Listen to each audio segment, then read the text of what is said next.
We shall not be moved just like a tree that's planted by the waters. We shall not be moved. We're fighting for a contract. We shall not be moved. We're fighting for a contract. We shall not be moved just like a tree that's planted by the waters. We shall not be moved. We're stronger together, we shall not be moved. We're stronger together, we shall not be moved. Just like a tree that's planted by the waters, we shall not be moved. We're fighting for an increase, we shall not be moved. We're fighting for an increase, we shall not be moved. Just like a tree that's planted by the waters, we shall not be moved. Respect. We're fighting for respect. We shall not be moved. We're fighting for respect. We shall not be moved. Just like a tree that's planted by the waters, we shall not be moved. Justice. We're fighting for justice. We shall not be moved. We're fighting for justice. We shall not be moved. Just like a tree that's planted by the waters, we shall not be moved. With the workers behind us, the workers behind us, we shall not be moved. The workers behind us, we shall not be moved. Just like a tree that's planted by the waters, we shall not be moved. We're stronger together. We're stronger together. We shall not be moved. We're stronger together. We shall not be moved. Just like a tree that's planted by the waters,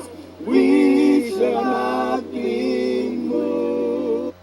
Hello and good evening. Happy Tuesday. And this is another episode of SEIU Says.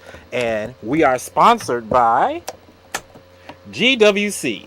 That's Goldberg, Weissman, and Cairo. That's right. SEIU Weekly News Show is sponsored by Illinois' largest workers' comp and personal injury law firm.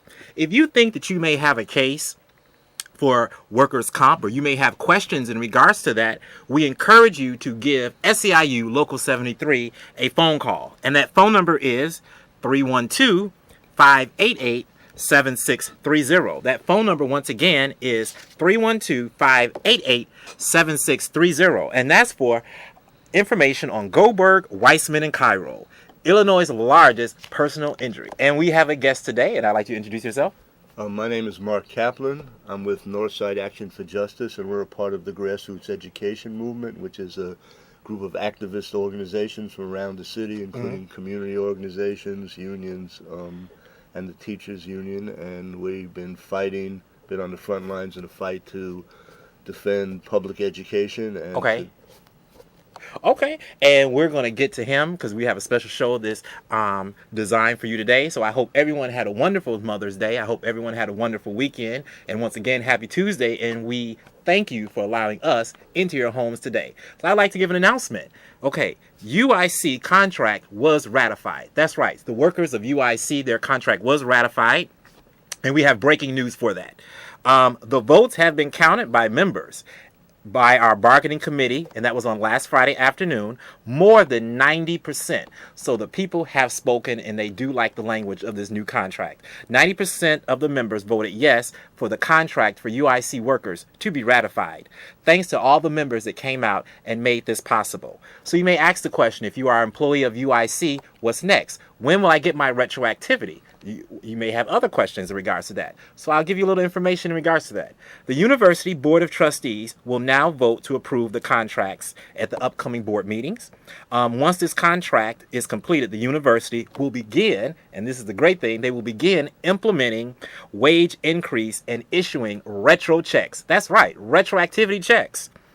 Please note, this process is done on an individual basis for more than 3,000 workers at the university. So please be patient. They are working on that. All wages increases are retroactive up to date. So if you don't, I'll let you explain what that means. So if you don't get it on this pay period that's coming up, when they do implement it, it's still being retroactive to this time that you get it. So you'll be getting it. So what I want to let you know, if you would like more information on that, please get a pen and visit SEIU Local 73 website. And that's a pretty helpful website. It gives you a lot of information and you could be well informed what's going on at your local. That website for SEIU Local 73 is www, that's World Wide Web, www.seiu73.org. That website is www.seiu73.org. And then you can get this information and we'll have other updates. It's social media time, everyone. That's right, social media time. So if you can go to Facebook and you can like us, that'll be great, because once you do that, you'll get a prize. And that prize is member update. So you can go to us on Facebook, and that Facebook page is SEIU73. And once you hit like, you will be opened into a lot of information and you'll be able to be well informed and you'll know what's going on with your local. So as I always say, when people work hard, is always time to play hard. That's right, everybody. It is time for the SEIU Local 73 2014 picnic. That picnic is going to be Saturday. Get your calendars, everyone, for this extravaganza.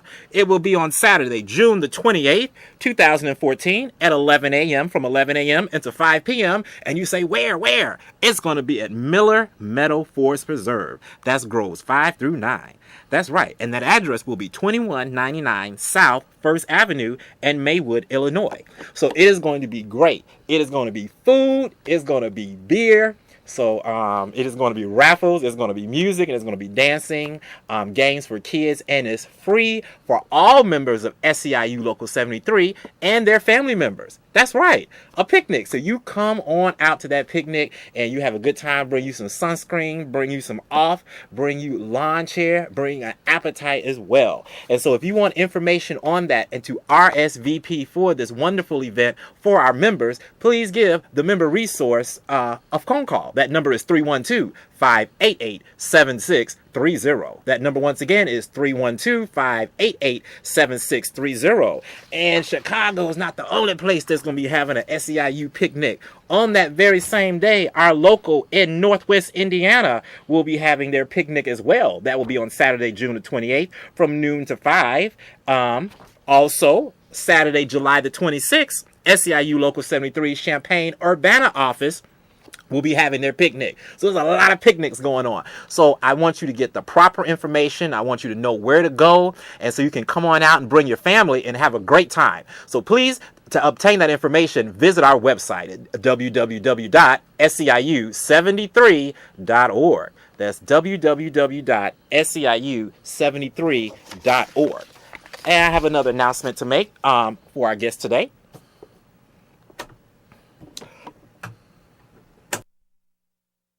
Still separate, still unequal. And that's what today's show is about. As you know, on May the 17th, 1954, a move happened in the United States of America that altered the history and changed the lives of many. That was Brown versus the Board of Education. And so we have a video that we're going to show really fast, and it's about 5 minutes. So we want to give everybody a little foundation. You can get acclimated to it, and you can understand what was going on. And I hope you enjoy that. And then we'll get right back and we'll have our guests and we'll interview. Enjoy, everyone. Now is the time to lift our nation from the quicksands of racial injustice to the solid rock of brotherhood. Now is the time. During the 1950s, many courageous leaders rose to prominence on the front lines for social justice. Although it's important to recognize these key figures and their impact on the civil rights movement, it was mostly ordinary people who played a part in helping to unite a divided nation. And once again, many of them were children. Young people made the deliberate moral choice to come face to face with injustice in many of the fiercest battles for racial equality. Some of these were fought within the walls of public schools.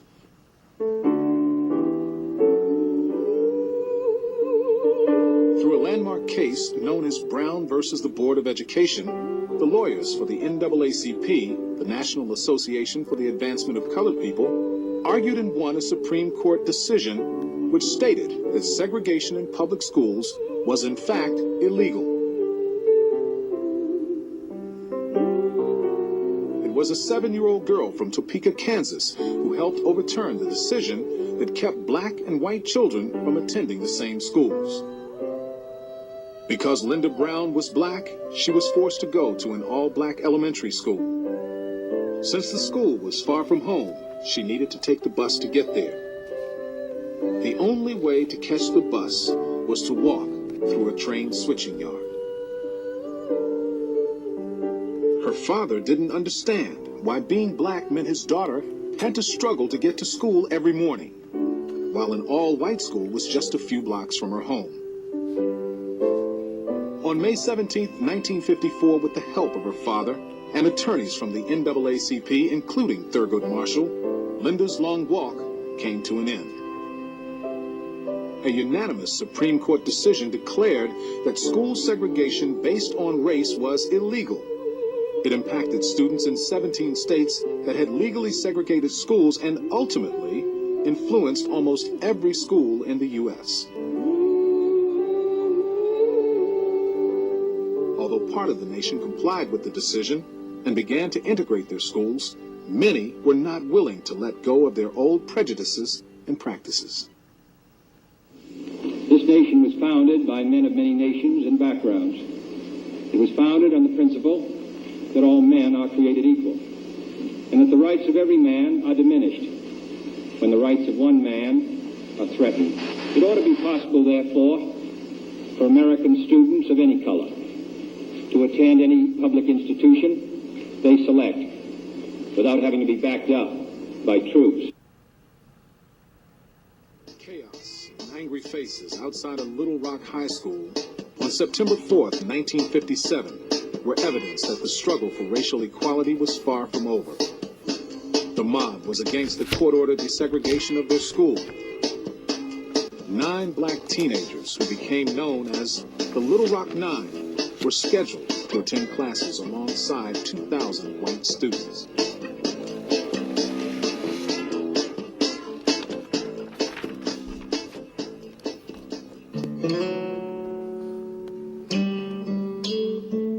We began moving forward. The eerie silence of that moment would forever be etched in my memory. All I could hear was my own heartbeat and the sounds of boots clicking on the stone. Step by step, we climbed upward, where none of my people had ever before walked as a student. Amid the threats, spit, and fury of a raging mob, the children walked forward. And it was children who had to return each morning to face the persistent voice of segregation and hatred. They did it so they and eventually their children might someday be treated as equals.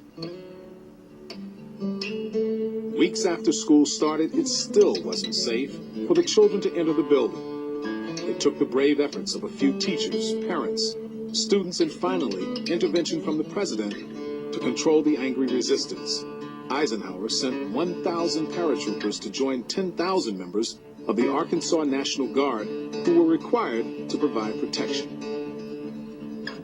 As the rest of the nation watched television reports from the security of their living rooms, 9 courageous young people confronted generations of resistance to change. If resistance to the federal court order ceases at once, the further presence of federal troops will be unnecessary, and the city of Little Rock will return to its normal habits of peace and order, and a blot upon the fair name and high honor of our nation in the world will be removed. Thus will be restored the image of America and of all its parts as one nation, indivisible, with liberty and justice for all. All right, so that was a little information on, so you could know a video on Brown versus the Board of Education. Now you have an event that's coming up, and you're with Gym. That's the name of the group, like Gym, like the actual gym, GEM, and it is it's a collage of different organizations, and you guys have a day of action on this Saturday coming up No, is next Saturday? This Saturday. Oh, okay. I was like, I'm Right. sorry. This Saturday, everyone, May 17th at 10 a.m. and it will be at Pope Elementary School. And that school is located at 1852 South Albany. And it's a rally at Pope School, and Pope was one of the 47 schools closed last year by the Chicago Public Schools. And we will be followed by community outreach. So before we go into that, if you want information on that, please visit their website. And what is that website? The website is www. That's www. .ctunet.com, or you can call 773-548-7500 with more information. Okay, so as I was watching the documentaries in regards to that Brown versus the Board of Education, it was wonderful. It shifted the country to a new place, a new beginning, because basically what it was segregation in public schools. Is whereas people of color, minorities, they were not allowed to go into the same schools, and as a result of that, we may kind of see a modern thing of that like that going on right now with a lot of the schools that are closing. So tell us a little bit about the rally that's coming up. Okay, well, the rally, it's going to be a rally, and there'll be speakers from several different communities as well as children. There'll be some entertainment, but the real idea is what we're talking about is here we are 60 years after Brown v. Board of Education, and schools are still separate and still unequal. And those of us in communities around Chicago know that that's true. At the rally, we are calling for full funding for all neighborhood-based community public schools. No more closings or privatization of neighborhood schools. Right, because a lot of the schools are closing down, and me and you were having a conversation because I was talking to someone last night about this, and I guess a lot of people think that they were saying that if the Board of Education is ran like a business, then it wasn't profitable for it to have these schools open because the enrollment was low and the test scores were low.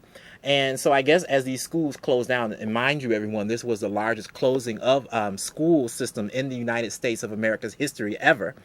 A lot of charter schools are now being opened up where these public schools were closed down. And I was doing a little research. Some people may seem to believe that charter schools are the new way to go. But technically, the scores aren't pretty much any different. And if anything, the scores may be a little bit lower. In regards to that? I'd like to say two things. One is that this whole notion of running education as a business, right, it's so wrong. You know, education is a human right. Correct. Just like housing is a human right.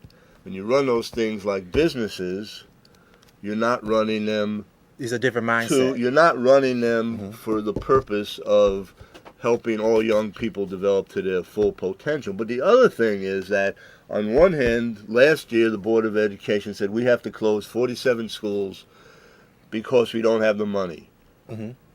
But the same day he announced that, the mayor announced that he was going to give $72 million in TIF funds, our money, to DePaul University to build a private stadium. Correct. Just last week, the mayor announces, we found $60 million, and we're going to build a new selective enrollment public high school right where the Cabrini Green housing was torn down, public housing, and it's going to be a selective enrollment high school.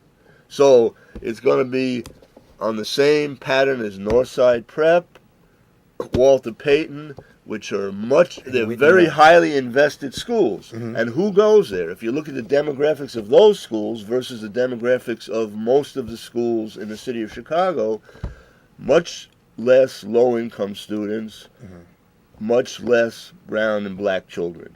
So what you have here is a development of educational apartheid, actually, and it has nothing to do with, they have the money when it's to meet their interests. They don't have the money when they're trying to destroy communities through gentrification. And Pope Elementary is a school that was closed last year, and now we've heard rumors that there's a good likelihood that they're going to give it away to a private charter operator, that building.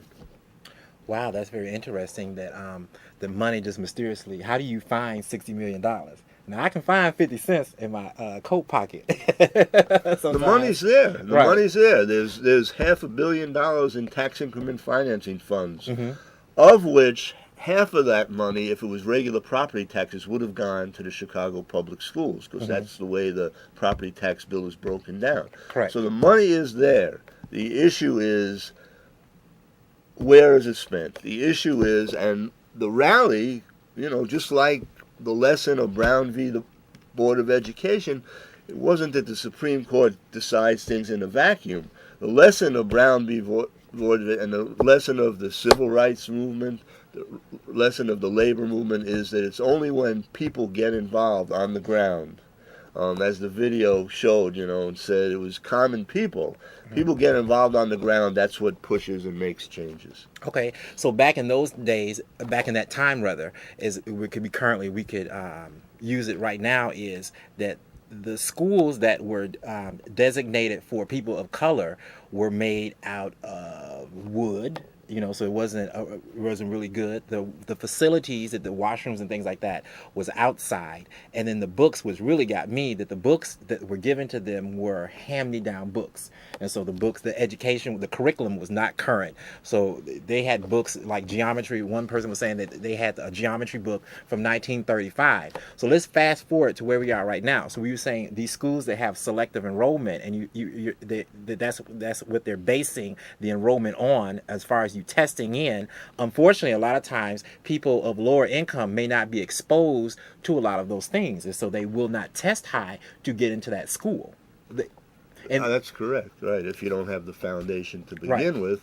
The other thing is that, testing in a lot of ways is slanted. I mean, one of the other things that we're calling for on Saturday is more teaching, less testing. One of the Correct. things that's happened For the record, I test badly.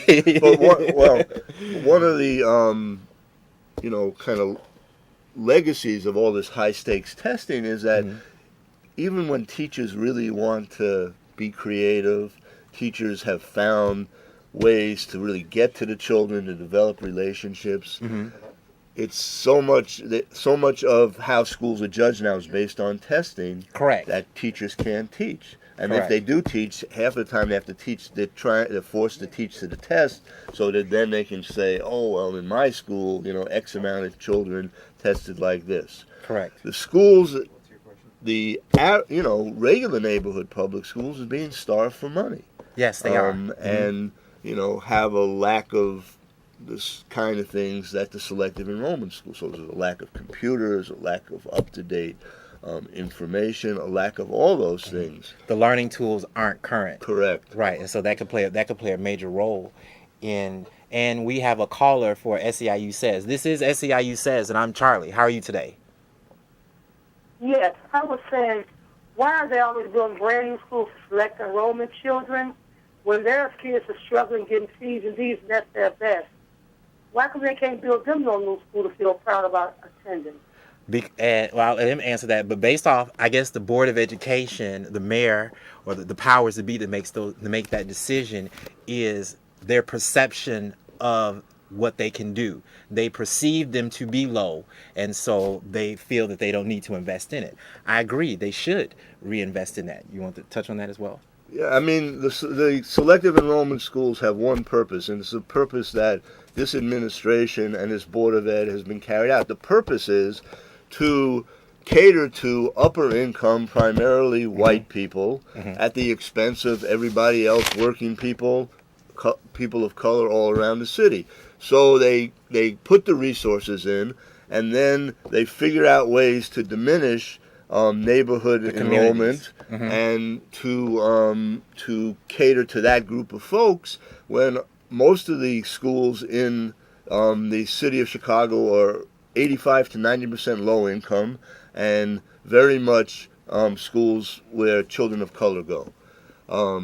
It's so important. I can't emphasize enough how important it is for everybody to come out on Saturday. Come out Saturday and try to make it out. Unfortunately, we have to wrap it up now. But what I want you to do is come out Saturday, May the 17th at 10 a.m. This Saturday at Pope Elementary School. And this is the phone number to get that information: 773-548-7500. That's 773-548-7500. And that's in regards to this day of action for equality in the Chicago Public Schools. I want to thank you for coming out. Thank you for having us. We enjoyed you. And this is SEIU Says, and we'll be back next week, same bat time, same bat channel, and making differences in the communities. I want everyone to enjoy their weekend and have a good day.